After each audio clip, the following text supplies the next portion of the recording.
How old are you, Mark? I'm 51. 51, eh? So when did the MS diagnosis come? In 2000. All right. So was- for the past 23 years, you've been on this side of that. Yeah. Wow. Yeah. And you're involved with a gallery downtown? Yes, Gateway to the Arts. Mm-hmm. Carrie Ems, she is a phenom. She is the one that does all the organizing and all that kind of stuff, right? I paint. Right. That's what I'm good at. I paint, Yeah. and I like to talk to people. Yeah. That's why I'm here today. I like to talk to people, and I like to help people.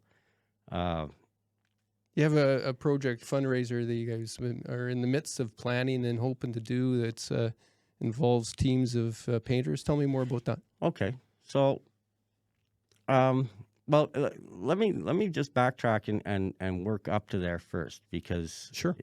this has been a 15-year journey, really, of painting. Mm-hmm. So, as I was saying before, they started to build up around the house, the paintings, right? Right. And you can only give so many away. And if you're an unknown artist, they're not worth the canvas they're painted on. Really, you can buy blank canvas for more than you can sell a painting for, right? And you can only give so many away to your neighbors and your friends and all of that, right? And they still build up, because if you're painting every day, they build up, right?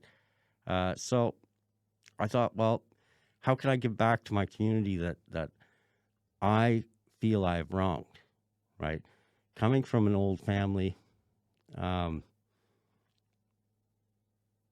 there's some civic pride, right? There's a school named after my grandfather. There's a church named after my family. And here I am bouncing in and out of jail and dealing drugs and ruining people's lives, right? Never mind the petty crime, ruining people's lives. Part right? of the problem. Absolutely part of the problem. And now that I was no longer part of that problem, I still felt I owed some perhaps form of penance, right? So I thought, well, what can I do, right? I'm a nobody. What can I do, right? So I created the Create to Donate project. And it was a personal commitment to donate at least 100 of my original paintings to local fundraisers and charities, in hopes of, now secretly, paying penance to my community, but publicly, in hopes of inspiring other people to think creatively about how they can donate their special talent to their community. We all have something we're good at, right? For me, it's painting, right? And I'm not even sure if I'm all that good at it, but some people seem to like them. So I believe you are. I know your strokes. you know, Proud to have one of your paintings. it's expression, and no expression is wrong, right? So, if it brings joy, then great. If it brings joy to me while I'm doing it, great. If it takes me out of that discomfort time, then great, right? And if it helps or brings joy to somebody else, then even better, right? So it started out as the Create to Donate project, the 100 painting commitment. How can I inspire other people to think creatively about how they help their communities? If you have carpentry skills, donate some time to Habitat for Humanity. Go help your neighbor. It doesn't have to be organized, right? Some people call them random acts of kindness, but that's just being community, right? And this is the community that I grew up with, right? These are people that I went to high school with, that I know their families, and these are the people I wronged. And this is the community that's supposed to be helping them, right? And this is the community that helped me.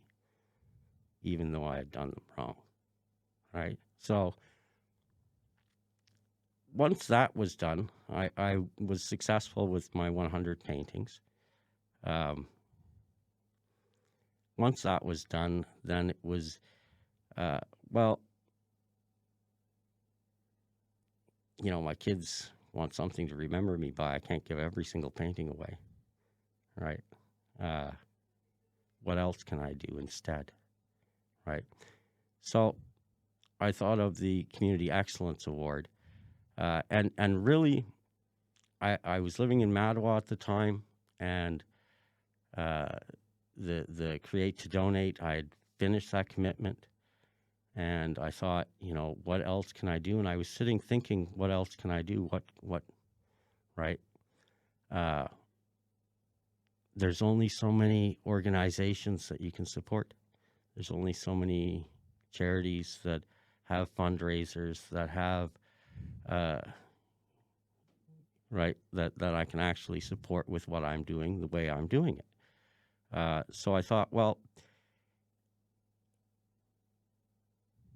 here's this woman, Chanel, who I had met in Mattawa, and online, on Facebook, and I was gobsmacked that in the middle of winter, she was opening up her house and making coffee and sandwiches for the seniors, but anybody,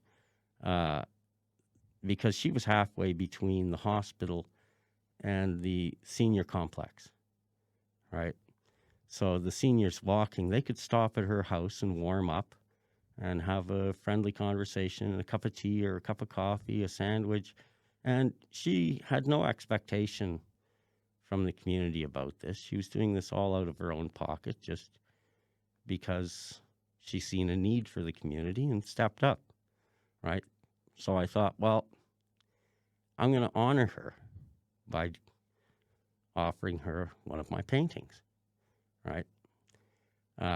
And she was quite thrilled to get a painting and be recognized and all of that. And I thought, well, this is what I'll do now. So I created the Community Excellence Award, is what I named it. And I decided that once a year, I'll take nominations. That year I had picked it. That was my inspiration. But I had decided that every year I'll take nominations from the community. I have a fairly active online presence.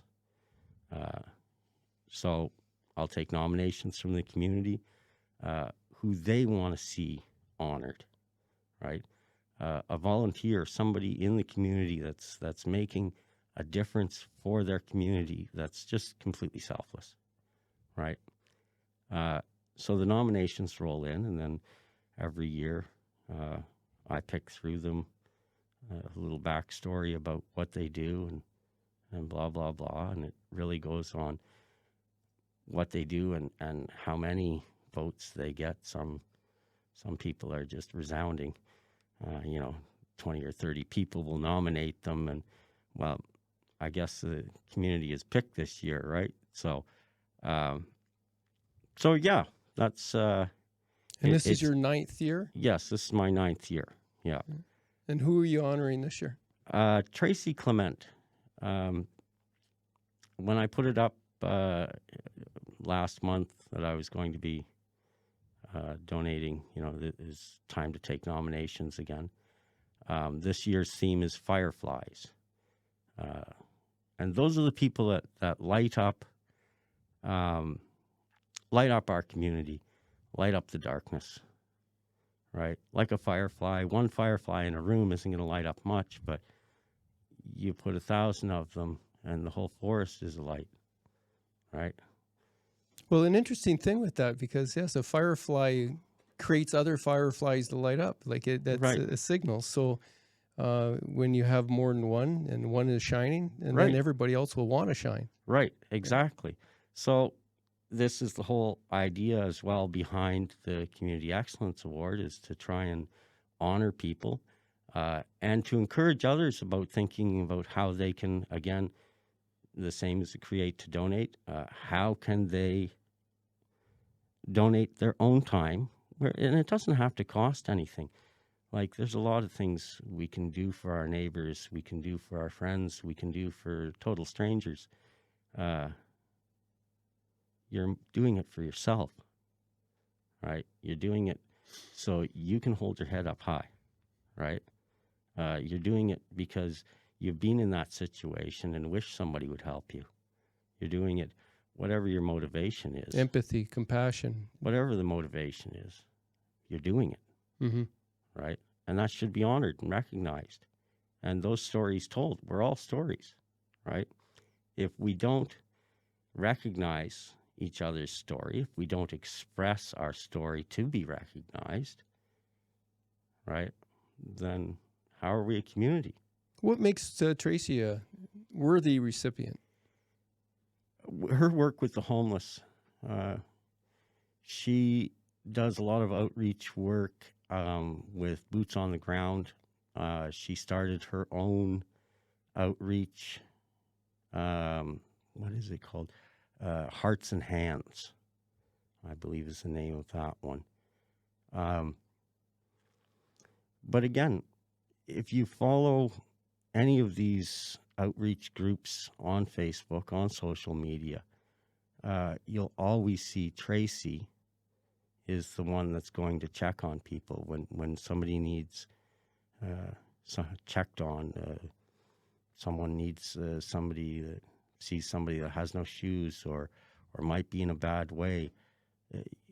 9 times out of 10, you see Tracy's name pop up saying, "Oh, I swung by and checked on them. I dropped them off a care package. I made sure they had a coffee." Right? And it's that sort of selfless work, right? That's selfless work. That's nobody's paying for that. That's coming out of her pocket. That's because she cares. She's not getting paid to do this. This isn't an obligation. It's a self-professed obligation. Mm-hmm. It's an obligation that she's decided to take upon herself because she sees a need in her community and wants to be community, right? So that's why she deserves this year's. Oh, that's accolades. excellent. Last year's, it was Lori Burns and Cindy D'Agostino Right. for their organizing the Vest Project Mm-hmm. and the help that's going to Ukraine. And the year before that, it was Harriet Madigan for her work with Clean, Green, Beautiful North Bay and Earth Nest. Yeah. That's another one.